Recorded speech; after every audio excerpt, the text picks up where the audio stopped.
Shalom keluarga Rockdover, mari kita akan mulaikan ibadah hari Minggu ini. Kita berdoa. Kami bersyukur Tuhan karena kami menerima kerajaan Allah yang tidak tergoncangkan. Kami mau beribadah, mengucap syukur, hormat dan takut akan Engkau. Terima kasih kami punya Allah yang sanggup melakukan segala perkara dan tidak ada satupun rencanamu yang gagal atas kehidupan kami. Amin. Terima kasih Tuhan Yesus. Dalam nama Yesus. Haleluya. Amin.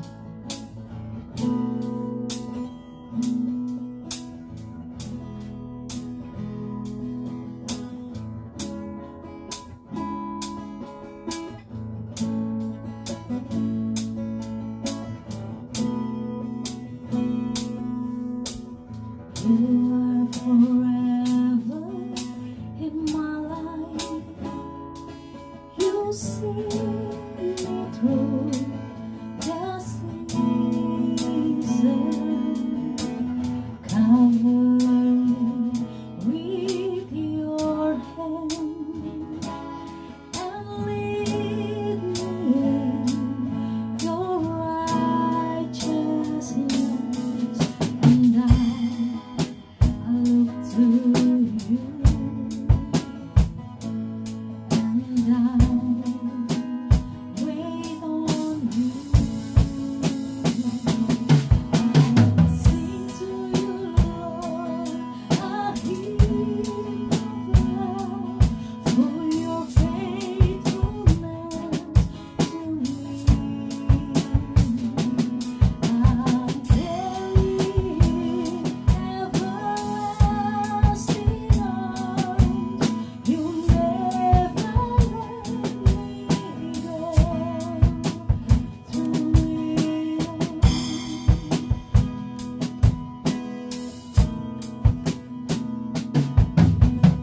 you are forever in my life. You see me through the season. Cover me with your hand and lead me in your righteousness. And I look to you, and I wait on you. I sing to you, Lord, a hymn of love for your faithfulness to me. I'm carrying everlasting arms. You never let me go.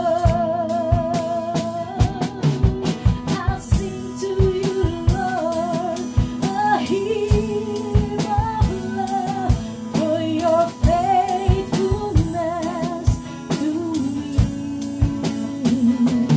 I'm carrying everlasting arms. You never let me go. Oh, sing to you, Lord, a hymn of love for your faithfulness to me. I'm carrying everlasting arms. You'll never let me go.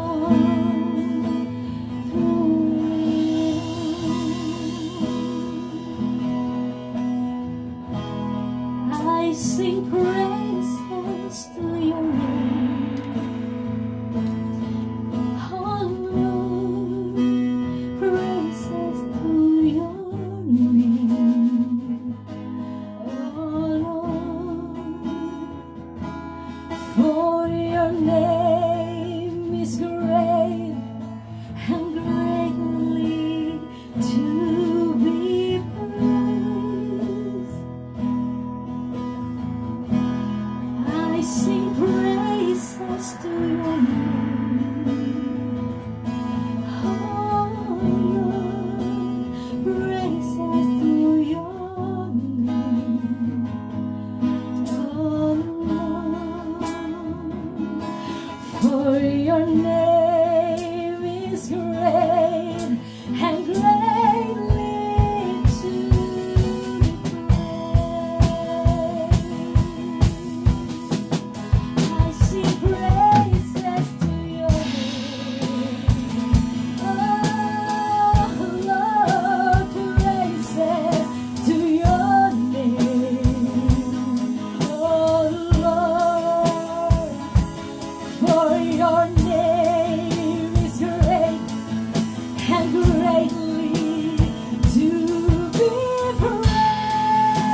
your name is great and greatly to be praised. I sing praises to your name. Oh, praises to your name. Oh Lord, for your name is great and greatly to be praised.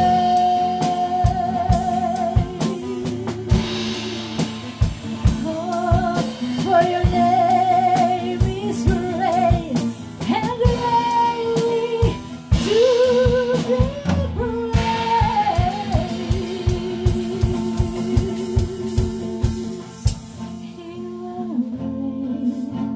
I sing praises to you. Thank you, Jesus. Thank you, Jesus. I sing praises to you.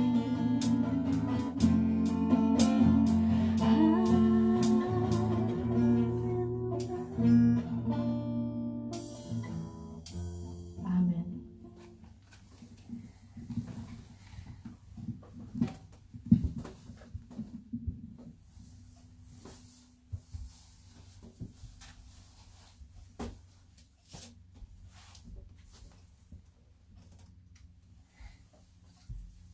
Shalom Bapak Ibu, senang sekali bisa berjumpa dengan saudara kembali di minggu ini. Dalam anugerah dan kasih setia Tuhan, kita masih tetap pada seri yang sama, yaitu Meja Tuhanku. Dan pesan hari ini diambil dari 2 Samuel pasal 9, ayat yang pertama hingga ayat yang ke-12 atau 13 ya. Nah, Daud dan Mephiboset. Tentunya saya tidak akan membaca seluruh bagian ini karena cukup panjang dan akan mengambil waktu kita lebih banyak. Tapi saya akan mengambil beberapa poin penting, ayat-ayat penting yang mendukung pembicaraan kita hari ini tentang Meja Tuhanku, kisah tentang Daud dan Mephiboset. Nah, Bapak Ibu yang diberkati Tuhan, saya memulai dengan kalimat ini. Seringkali dalam hidup kita merasa seperti hidup di padang gurun, dan kita tidak bisa melihat padang rumput hijau di sekitar kita. Saya secara pribadi telah berada di tempat seperti itu berkali-kali dalam perjalanan hidup saya. Beberapa dari kita yang mendengarkan pesan ini susah untuk mendengar suara Tuhan yang modelnya dan ada di tengah-tengah situasi sulit seperti ini. Beberapa dari kita mungkin kehilangan orang-orang yang kita kasihi dan membawa kita kepada situasi sulit dan sering ada dalam ancaman dan ketakutan. Itu adalah perjalanan yang penuh dengan warna.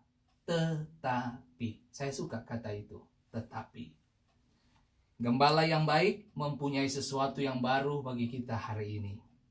Mazmur 23 ayat 2 dikatakan, Ia membaringkan aku di padang yang berumput hijau. Ia membimbing aku ke air yang tenang. Siapa tokoh yang menuliskan Mazmur ini? Daud, raja besarnya Israel dan Yehuda pada waktu itu. Nah, selalu ada lika-liku dalam perjalanan hidup saudara dan saya. Kita akan selalu ketemu dengan hal-hal sulit. Tapi satu hal yang perlu saudara dan saya cermati adalah kita tidak pernah mengerti hari esok itu terjadi seperti apa. Tetapi kita perlu tahu bahwa hidup dalam kepastian itu selalu ada bagi mereka yang di dalam Tuhan. Tuhan adalah pemegang masa depan kita. Pesan hari ini kita akan melihat seseorang yang ditinggal ayahnya dan opanya dalam pertempuran karena kekalahan mereka melawan Filistin. Saya mengajak Bapak Ibu semua membaca dari 1 Samuel 31 ayat 1 hingga yang ke-13.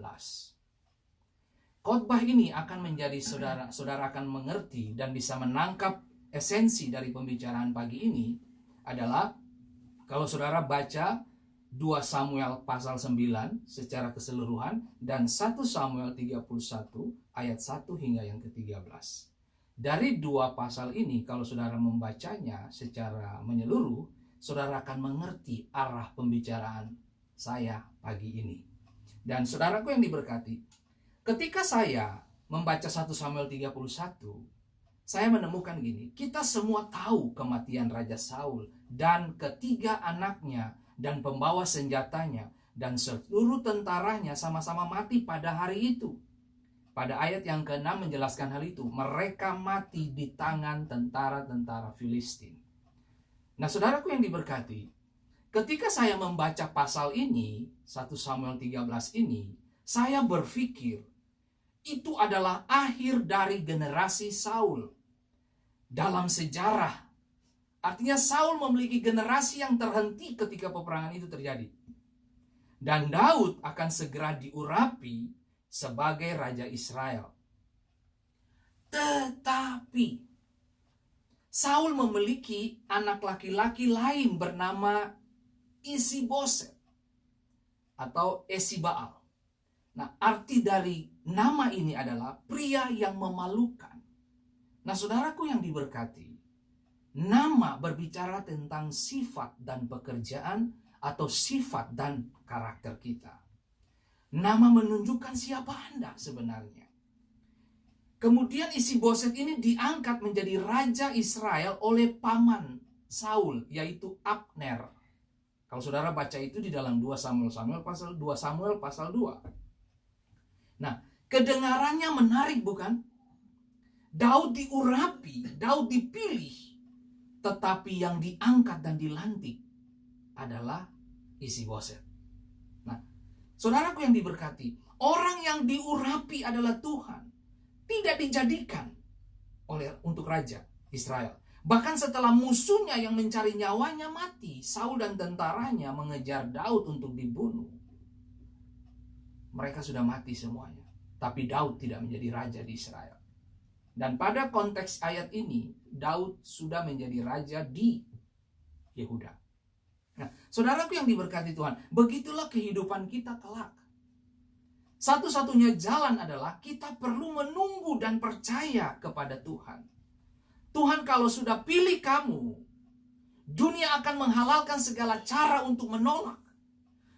Kamu diabaikan, bahkan dilupakan. Tetapi Tuhan tahu siapa yang berhak atas kedudukan raja. Orang yang punya panggilan Tuhan, mereka tidak terganggu dengan ocehan dan agenda dunia.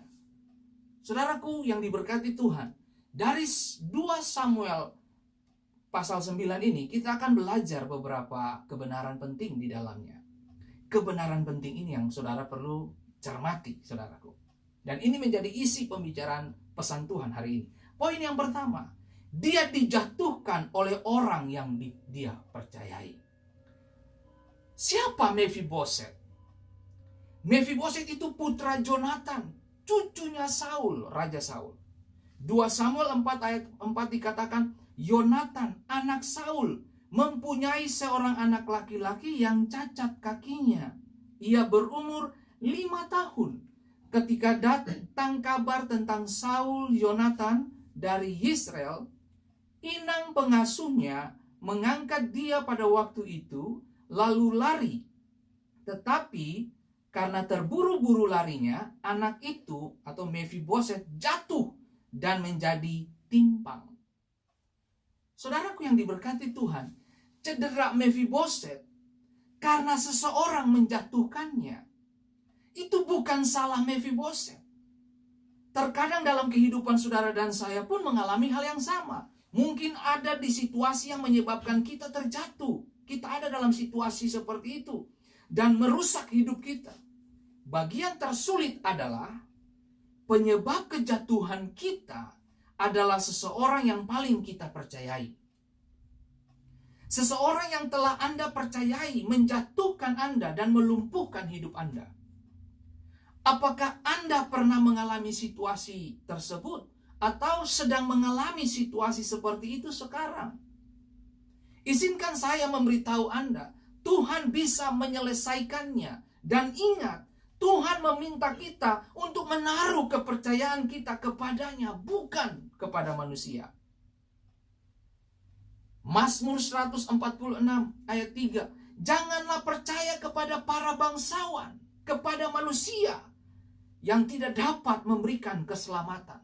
Lebih baik berlindung pada Tuhan daripada percaya kepada bangsawan. Saudaraku yang diberkati Tuhan, berbahagialah orang yang menaruh kepercayaannya pada Tuhan. Jangan meletakkan hidupmu di atas hikmat manusia. Berhentilah berharap kepada manusia. Bersandarlah pada janji Tuhan. Letakkan roh, jiwa, dan tubuhmu pada lengan pencipta. Letakkan hidupmu kepada pribadi yang menciptakan engkau. Bangun percayamu kepada penciptamu. Agenda pencipta adalah membuat kamu bersinar, bukan meredup. Kita didesain untuk merepresentasi Kristus di tengah-tengah dunia ini. Saya sebagai gembala, pengajar, hamba Tuhan, pemimpin, mempunyai tujuan jelas. Membuat orang-orang yang melayani bersama dan yang ada di sekitar saya semakin bersinar dan menggenapi tujuan Tuhan dalam tim kita. Di dalam agenda Tuhan. Saudaraku yang diberkati Tuhan. Hal yang kedua, saudaraku. Kalau Mephiboset dijatuhkan oleh orang kepercayaannya dia. Dan itu menjadi cacat dan menjadi semacam aib seumur hidupnya dia. Saudaraku. Saudaraku yang diberkati Tuhan. Berapa banyak kita ada dalam situasi seperti itu. Kita ada di penjara justru karena kesalahan orang lain. Kita mengalami masalah seperti ini justru karena kesalahan orang lain. Tetapi disitulah bagaimana Anda kehilangan momentum-momentum penting dalam kehidupan. Bagaimana saudara kehilangan tujuan hidup. Bagaimana saudara berjalan di atas kesalahan orang lain. Sehingga kita cacat. Kita timpang. Itulah Mephiboset, Bapak Ibu. Hal yang kedua, dia dipilih oleh raja. Ini menarik, Bapak Ibu. Raja bertanya kepada salah satu hamba Saul yang bernama Siba. 2 Samuel 9 ayat 1. Berkatalah Daud, masih adakah orang yang tinggal dari keluarga Saul? Maka aku akan menunjukkan kasihku kepadanya oleh karena Yonatan. Adapun keluarga Saul mempunyai seorang hamba yang bernama Siba. Ia dipanggil menghadap Daud. Lalu raja bertanya kepadanya, engkaukah Siba? Jawabnya, hamba Tuanku. Kemudian berkatalah raja, tidak adakah lagi orang yang tinggal dari keluarga Saul? Aku hendak menunjukkan kepadanya kasih yang dari Allah. Lalu berkatalah Siba kepada raja, masih ada seorang anak laki-laki Yonatan yang cacat kakinya. Saudaraku yang diberkati Tuhan, salah satu alasan mengapa Daud mencari keluarga Yonatan, karena Daud dan Yonatan pernah mengikat perjanjian. Dan saudara bisa baca itu di dalam 1 Samuel pasal 18 ayat pertama hingga ayat yang kelima. Saudaraku yang diberkati, dengar ini baik-baik. Dengan siapa kamu mengikat perjanjian kehidupan, menentukan akhir hidupmu seperti apa. Keturunanmu tidak akan susah di kemudian hari. Penting untuk ayah, ibu, papa, mama, om, tante, saudara, bersaudara yang lain. Penting untuk saudara dan saya mengikat perjanjian dengan Tuhanmu. Sebab perjanjian dengan Tuhanmu membawa kamu melihat masa depan dengan cara yang berbeda. Orang yang mencintai, orang yang kamu cintai bisa menjatuhkan kamu. Makanya Alkitab berkata tadi, jangan berharap dan jangan taruh bahumu kepada manusia, tapi taruhlah bahumu kepada Tuhan. Percaya kepada Tuhan, dia tidak akan pernah membuat kamu kecewa dan tawar hati. 1 Samuel 18 ayat 1 dikatakan, ketika Daud habis berbicara dengan Saul, berpadulah jiwa Yonatan dengan jiwa Daud. Mereka memiliki konsep, pemahaman, pikiran, dan hati yang sama.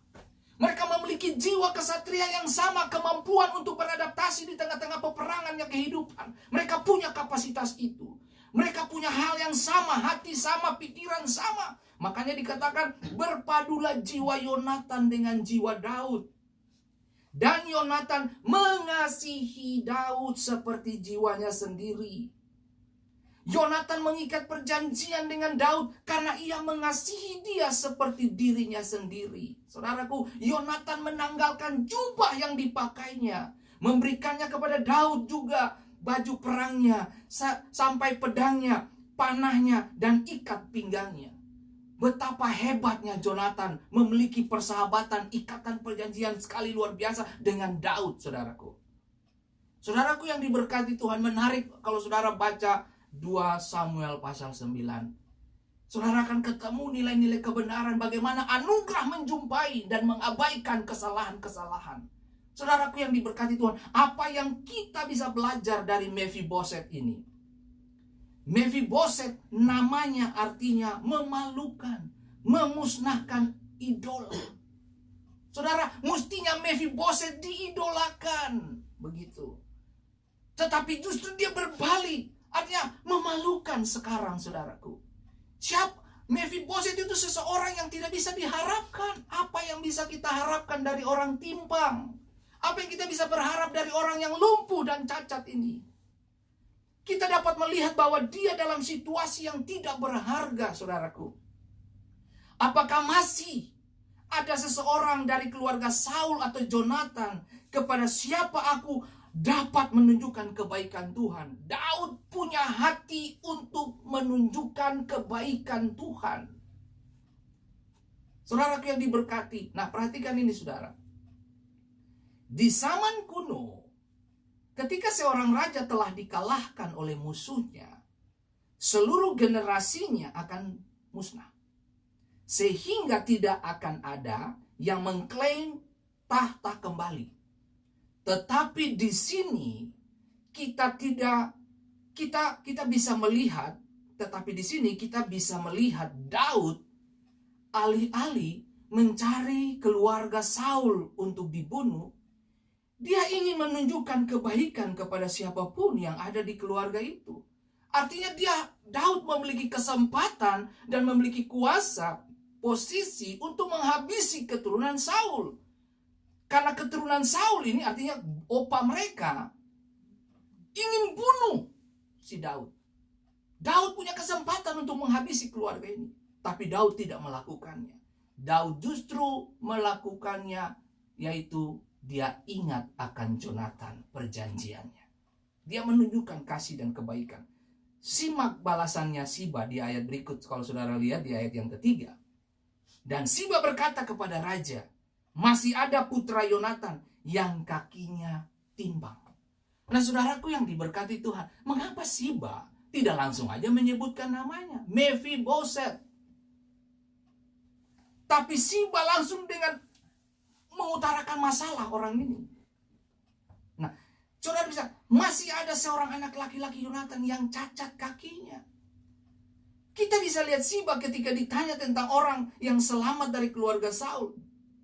Jika Anda berpikir mengapa Daud bertanya kepada Siba tentang keberadaan keluarga Saul, perhatikan bahwa Siba adalah pelayan rumah tangga Saul.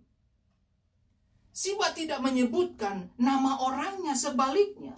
Dia menyebutkan tentang masalah orang itu. Siba artinya patung. Saudara tahu patung? Patung itu namanya menunjukkan manusia tanpa hati. Ini Siba nih seperti manusia tanpa hati, saudaraku. Saudaraku yang diberkati Tuhan. Arti nama Siba menunjukkan sifat dan karakternya. Daud sedang bertanya, siapa yang masih hidup? Dia langsung bilang, ada putra Jonathan, kakinya timpang. Saudara bisa bayangin masalah yang dikedepankan. Ketika Siba menyinggung tentang cacatnya, cacat kaki Mephiboset, Daud ingin memberikan kesembuhan kepada orang tersebut. Itu beda, saudaraku. Saudara, kalau saudara ketemu dengan orang-orang yang cuma melihat kekurangan kamu, belajarlah untuk melihat Tuhan yang melihat kelebihan kamu. Itu, saudaraku. Nah, coba, begitulah dunia akan memandang kita. Orang-orang di sekitar kita akan lebih melihat masalah kita daripada siapa kita sebenarnya. Hati-hati saudaraku. Tapi saudara dengar, anugerah Allah itu luar biasa. Lewat Daud, Daud ingin memberikan kesembuhan kepada orang tersebut. Begitulah cara pencipta kita, saudaraku. Saat dunia melihat masalah kita, Tuhan melihat orang itu. Daud ingin memberikan dan menyatakan kasih karunia kebaikan hati kepada keluarga Saul. Karena perjanjian yang dia miliki dengan Yonatan ini luar biasa, Bapak Ibu. Seperti yang kita tahu, di zaman kuno, raja akan benar-benar membasmi keluarga para pendahulu untuk memastikan tidak ada yang akan mengklaim tahta nantinya. Tuhan mengulurkan kasih tanpa syarat dan kasih karunia-Nya kepada kita. Meskipun kita tidak layak, kita tidak pantas mendapatkannya. Apakah Anda pernah lumpuh dalam kehidupan Anda? Jangan pernah khawatir. Tidak peduli bagaimana Anda hari ini. Ada raja yang mencari Anda. Daud ingin membawa orang timbang ke istana. Daud ingin membawa Mephiboset ke istana ketika semua orang melihat Mephiboset sebagai kegagalan. Tapi Daud melihat perjanjian ini harus dilakukan. Orang timpang ini harus ke istana. Waktu untuk keluar dari Lodebar. Saudaraku yang diberkati Tuhan, apa itu Lodebar? Lodebar punya pengertian tanpa padang rumput. Tidak ada kata-kata. Nothing. Tidak ada yang bisa diharapkan di Lodebar. Lodebar itu tempat persembunyian dan Mephiboset, tempat di mana Mephiboset hidup di sana. Saudara bisa bayangkan, semua kita sedang ada dalam situasi seperti di Lodebar, saudara. Tapi Tuhan akan pakai orang-orang tertentu untuk mengeluarkan kamu dari kekeringan rohani. Tuhan pakai orang-orang tertentu untuk mengeluarkan kamu menemukan tujuan Tuhan. Yang lebih heboh lagi, menariknya adalah dia berada di rumah Makhir. Makhir itu artinya dijual. Mephiboset seperti ada di tengah-tengah situasi dan kondisi yang terjual kepada kehidupan yang nothing. Tidak ada apa-apanya di sana. Tidak ada suara. Alkitab berkata tidak ada padang rumput. Kering. Saudaraku yang diberkati, Mazmur 23 yang tadi kita baca, ia baringkan kita di padang rumput hijau. Ia sejukkan kita dengan air yang tenang. Bukankah Tuhan pemelihara jiwa? Saudaraku yang diberkati Tuhan, ingin saya bacakan ini. 2 Samuel 9 ayat 4 dan 5. Tanya raja kepadanya, di manakah ia? Jawab Siba kepada raja, dia ada di rumah Makhir bin Amil di Lodebar. Sesudah itu Raja Daud menyuruh mengambil dia dari rumah Makhir bin Amil dari Lodebar. Saudaraku yang diberkati Tuhan, tempat menjelaskan siapa kamu. Seperti tadi saya katakan Bapak Ibu. Beberapa minggu yang lalu saya pernah berbicara tentang hal ini. Kalau Anda lihat Coca-Cola di pondok atau kios kecil harga 1 kaleng Rp5.000. Tapi ketika saudara datang ke hotel bintang 5, Coca-Cola itu sudah harga Rp32.000. Saudara bisa bayangkan, tempat menunjukkan Anda, siapa Anda. Anda mahal dan tidak ditentukan dari tempat. Tempatmu menunjukkan siapa Anda. Ini menjelaskan keadaan dan kondisi pangeran yang lumpuh ini. Dia terluka karena terjatuh bukan salahnya. Dan dia dipisahkan dan bersembunyi dalam ketakutan. Seperti Mephiboset, kita dijual di bawah dosa dan hidup di tempat yang tidak ada padang rumput. Tetapi ada harapan karena Bapa kita yang penuh kasih menyelamatkan kita dari dosa oleh Putra Tunggalnya Yesus melalui kasih karunia yang tak bersyarat itu. Saudaraku yang diberkati Tuhan, grace, anugerah, tidak peduli dengan latar belakang manusia, lingkungannya, kemampuannya, penampilannya, potensi masa depannya. Grace tidak peduli dengan itu. Tuhan pakai manusia biasa untuk melakukan hal-hal luar biasa. Pagi ini Kami melihat bagaimana Tuhan menggunakan orang-orang biasa dengan pekerjaan biasa, dalam hal ini gembala, untuk melakukan hal-hal luar biasa bagi Tuhan. Daud, seorang gembala miskin di Bethlehem, menjadi raja atas pilihan Tuhan. Dan Daud seorang yang memperlihatkan komitmennya terhadap sahabatnya, Jonathan. Saudaraku yang diberkati Tuhan, kamu merasa dirimu tidak bisa bikin apa-apa. No, kamu bisa bikin sesuatu untuk pekerjaan dan pelayanan Tuhan. Kamu bisa membuat sorga datang kepada bumi ini. Saudaraku yang diberkati, Daud tidak melihat kondisi Mephiboset. Daud menginginkan Mephiboset apa adanya. Daud ingin Mephiboset masuk istana bukan dengan kondisi sempurna.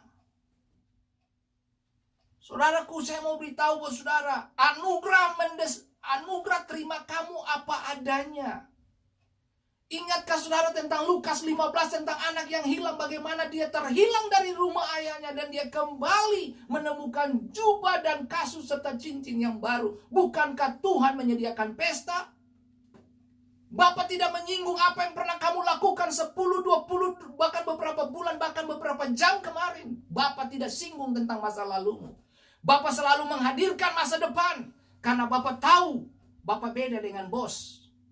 Saudaraku yang diberkati Tuhan, Bapak mengoptimalkan putra-putrinya. Saudaraku yang diberkati Tuhan, ingat ini baik-baik. Begitulah dengan anugerah Tuhan yang luar biasa. Dia tidak memandang kita betapa lumpuhnya kita. Dia tidak pandang itu, Bapak Ibu. Dia memandang kita melalui mata kasih karunia-Nya meskipun kita tidak layak. Saudaraku yang diberkati Tuhan, saya coba masuk dalam perenungan tentang ketika Daud berkata, oke, jemputlah Mephiboset di rumah Makhir di Lodebar.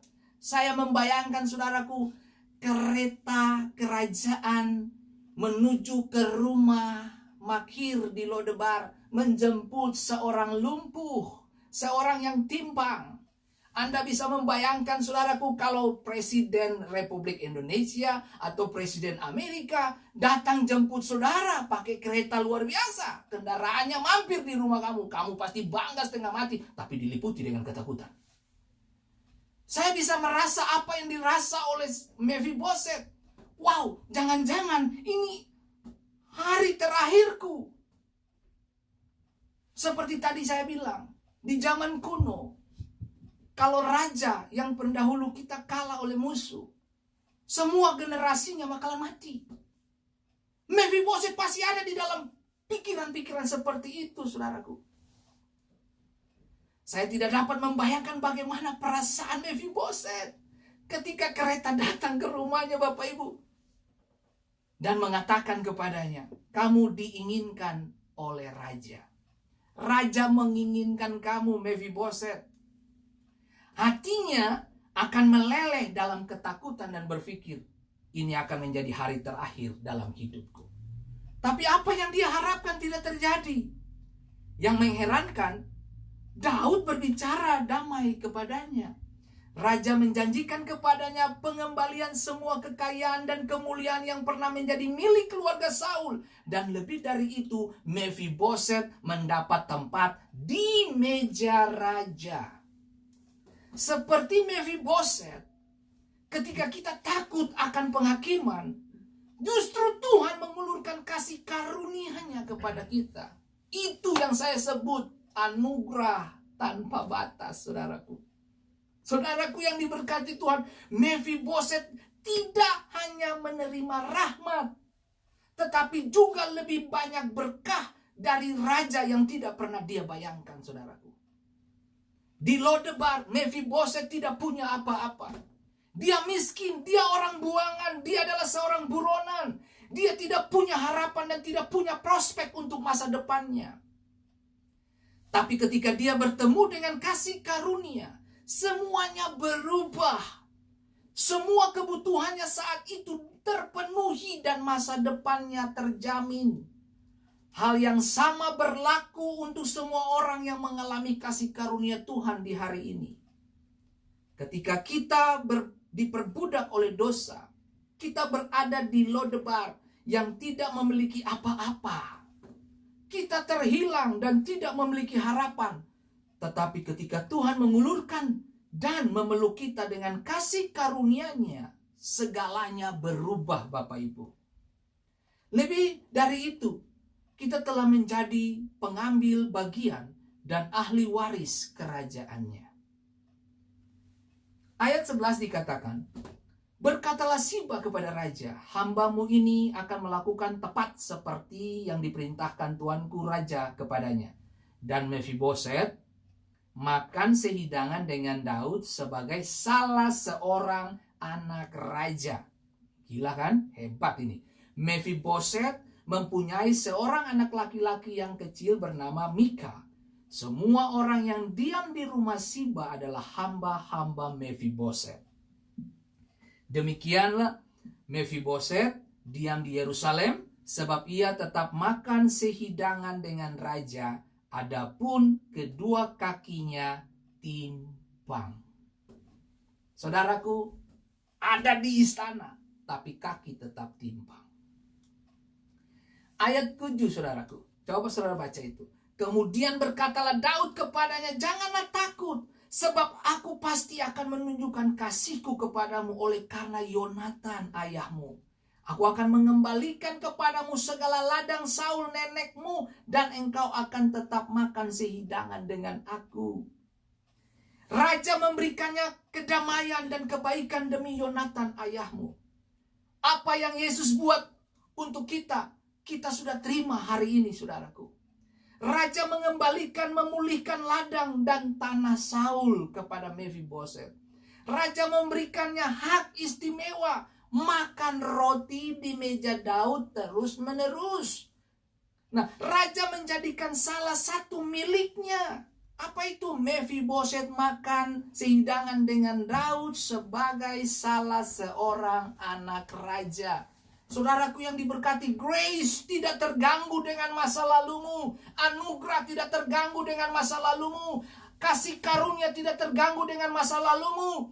Anugerah tidak terganggu dengan cacatmu. Tapi anugerah menantimu dan menerima kamu apa adanya. Berdosakah kamu hari ini?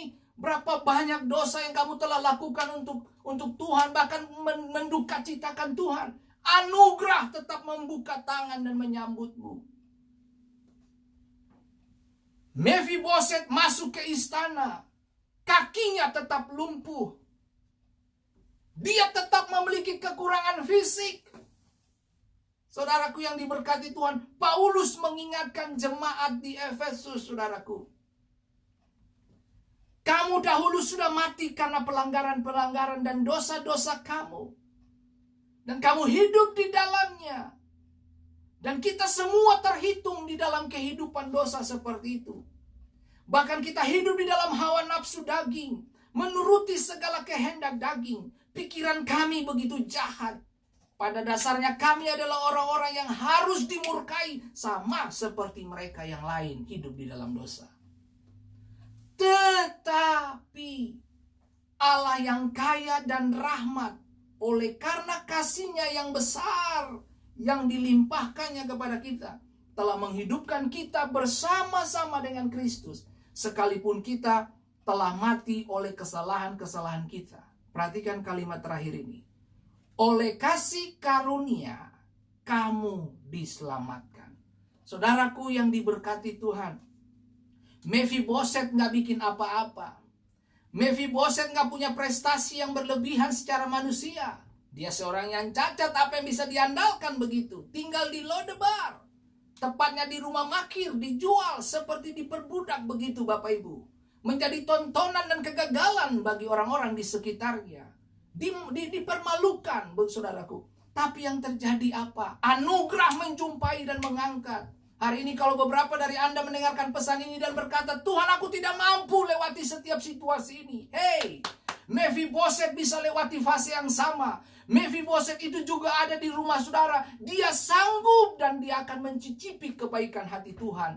Berhenti menyalahkan dirimu, berhenti menyalahkan orang lain, berhenti menyalahkan Tuhan. Tapi berhentilah melakukan dosa, dan mulailah membuka sayap kehidupanmu untuk anugerah tanpa batas datang dalam hidup saudara. Dulu Mephibosheth di Lodebar, sekarang dia sudah di Yerusalem. Yerusalem itu apa? Kota raja-raja. Saudaraku yang diberkati Tuhan, kamu lumpuh tak berdaya di situ. Tuhan kasih pindah kamu ke Yerusalem. Dulu kamu miskin, sekarang kamu diberkati. Ladang-ladang dikembalikan, sumber-sumber yang hilang dikembalikan. Oleh siapa? Raja, di mana ayahmu mengikat perjanjian. Saya sebagai orang tua, saya belajar untuk hidup benar dengan Tuhan dari waktu ke waktu. Karena saya tahu persis ketergantungan anak cucu saya itu diukur dari keimanan orang tuanya juga. Saudaraku yang diberkati, kalau saya hidup benar, anak cucu saya akan menikmati apa yang menjadi iman dari opanya, saudaraku. Saudaraku yang diberkati, pikir ini baik-baik. Mephibosheth dulu hamba, sekarang jadi anak. Bahkan dikatakan, dia dulu menjadi anjing mati. Dia menyebut dirinya anjing mati di depan Daud, saudaraku. Sekarang dia menjadi anak raja, makan sehidangan dengan Daud. Bukankah ini anugerah? Dulu mejanya di meja makir di rumah makir. Sekarang apa? Di meja raja, saudaraku. Saudaraku yang diberkati, Tuhan mengambil kita dari Lodebar, tempat tidak ada padang gurun, dan menjadikan kita anak-anaknya, dan mendudukkan kita di mejanya. Tidak peduli bagaimana masa lalu kita terlihat. Di meja raja, masa lalumu tidak terlihat. Masa lalu ditutupi. Mephibosheth duduk sehidangan dengan raja, tapi timpangnya ditutupi. Di meja anugerah dosa selesai. Di meja anugerah kasih dinyatakan. Berhenti menyalahkan dirimu. Yesus sudah menyelesaikan Lodebarmu. Lodebarmu sudah diganti dengan Yerusalem. Orang yang bisa menilaimu timpang, cacat, gagal, bodoh, dan sebagainya. Tapi kamu sekarang satu meja dengan raja. Itu cukup untuk membuat dunia berhenti menilai siapa Anda. Saudaraku yang diberkati Tuhan, kalau Anda ingin membalas kesalahan orang lain, jangan balas kejahatan dengan kejahatan. Hadirkan keberhasilan bagaimana kamu merangkul anugerah Allah dalam kehidupan saudara. Yesus disalibkan untuk orang-orang penting seperti Anda dan saya. Saudaraku yang diberkati Tuhan, Grace melihat kamu di mejanya itu penting, bukan di bawah meja yang lumpuh dan cacat. Kasih menutupi banyak dosa dan pelanggaran. Tuhan terima Anda apa adanya. Tidak penting masa lalumu kelam seperti apa. Tidak penting masa lalumu seperti apa.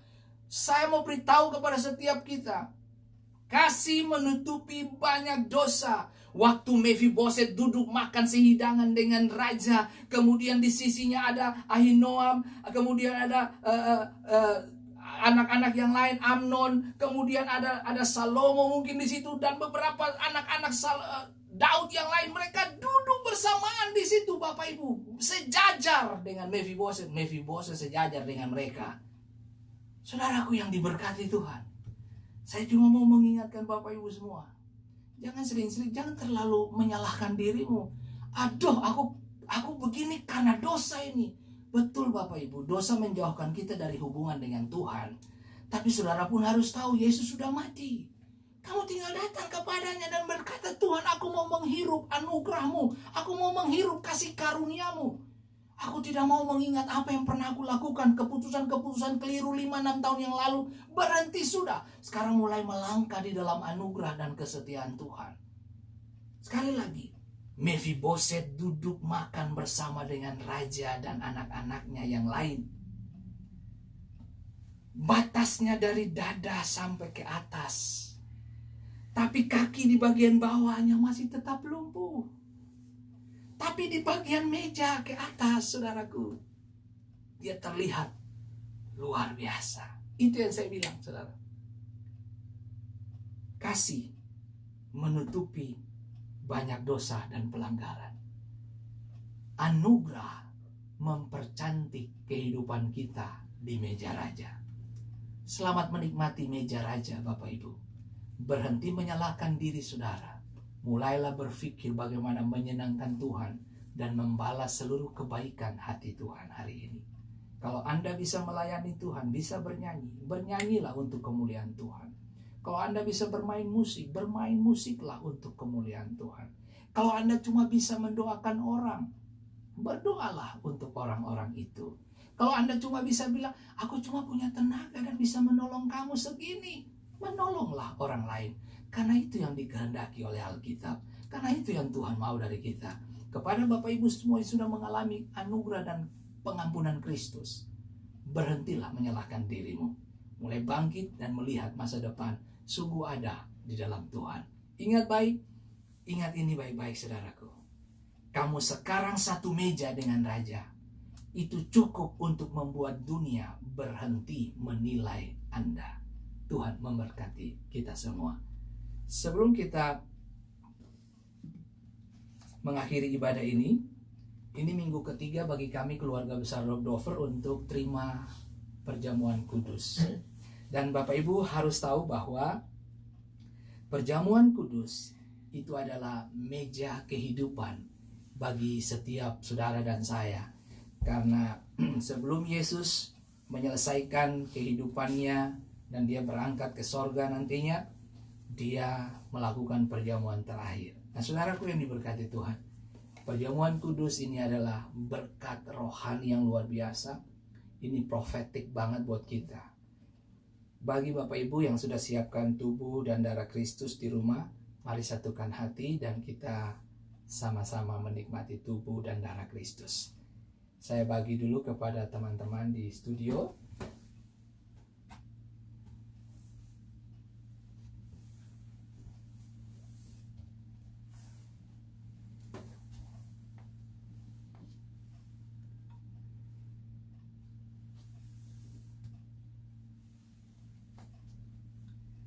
Baik Bapak Ibu yang di rumah dalam posisi duduk, Bapak Ibu boleh berdiri sebagai tanda kita menghormati Tuhan.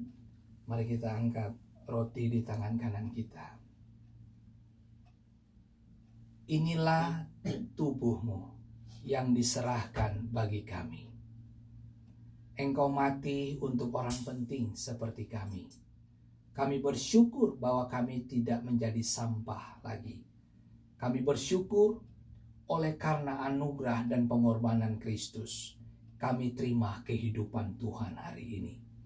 Waktu kami terima tubuhmu, kami sambut kesembuhan oleh luka bilurmu yang ajaib, menghapuskan segala bentuk sakit penyakit kami, menyembuhkan segala bentuk kelemahan kami, dan kami menjadi kuat dan kami melihat hidup ini dengan cara yang berbeda.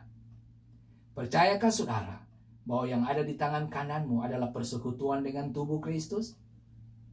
Makanlah dengan iman.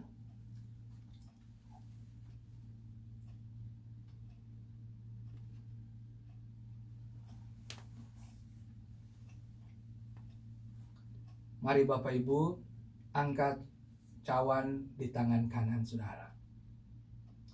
Kita mengangkatnya sebagai bentuk penghormatan kepada karya penebusan Kristus.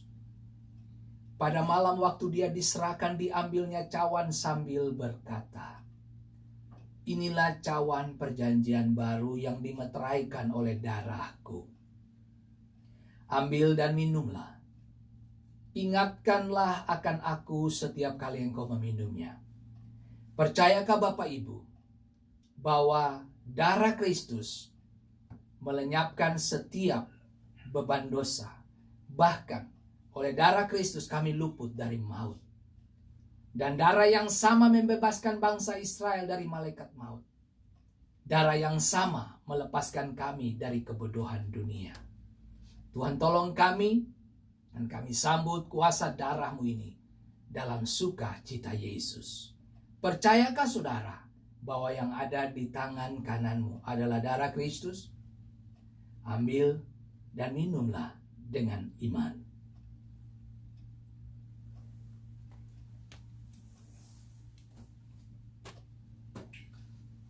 Tuhan, terima kasih untuk korban-Mu yang sempurna. Terima kasih untuk tubuh dan darah-Mu yang memberikan kami kehidupan kekal. Kami bersyukur untuk hidup yang menyenangkan Tuhan. Oleh anugerah kami dipilih dan ada di meja yang sama dengan Bapa. Bersyukur untuk itu. Dan kami berterima kasih untuk pelajaran mahal, pelajaran yang luar biasa dari kehidupan Mephiboset dengan Daud. Bagaimana Daud memberikan hatinya untuk menyatakan kebaikan kepada Mephiboset. Hal yang sama pun kami mau berbagi kehidupan kepada semua orang yang ada di dalam tekanan kehidupan. Tuhan, tolong kami untuk kami melihat hidup ini dengan cara yang berbeda. Roh Kudus, sebentar kami pisah seorang yang lain. Kami mau terima berkat Tuhan. Bapa di surga, dari tempat ini kami memberkati keluarga besar Rock yang berhari ulang tahun di bulan September dan Oktober. Tuhan berkati Yohana Alexander Alia Putih Sibarani dan Handi Sunardi. Darah Yesus tutup bungkus mereka dengan kuat kuasa Tuhan. Berkati masa depan mereka, berkati tuntunan-tuntunan baru dari Tuhan datang dalam bertambah setahun usia mereka. Tuhan, buat mereka bercahaya dimanapun mereka berada. Jadikanlah mereka berkat dimanapun Tuhan tempatkan mereka. Roh Kudus, kami akan pisah satu dengan yang lain dan kami mau terima berkat Tuhan. Bukalah kedua tanganmu dan terimalah berkatnya.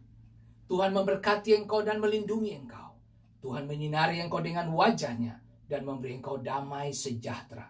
Sukacita kemenangan menjadi bagian hidupmu. Diberkatilah engkau di ladang, diberkatilah buah kandunganmu, diberkatilah hasil panenmu. Apa saja yang dikerjakan oleh kedua tanganmu, diberkati oleh Tuhan penciptamu. Aku melepaskan berkat meja yang terbuka dalam kebaikan Tuhan. Kami akan menikmati makanan raja di atas segala raja. Dan kami bersyukur untuk yang kami terima hari ini. Kami melepaskan sukacita Yesus bagi setiap kami yang mendengarkan pesan ini. Di dalam nama Tuhan Yesus Kristus. Haleluya. Amin. Ibadah selesai. Tuhan Yesus memberkati Bapak Ibu semua. Sampai jumpa minggu depan dalam waktu yang sama. Shalom.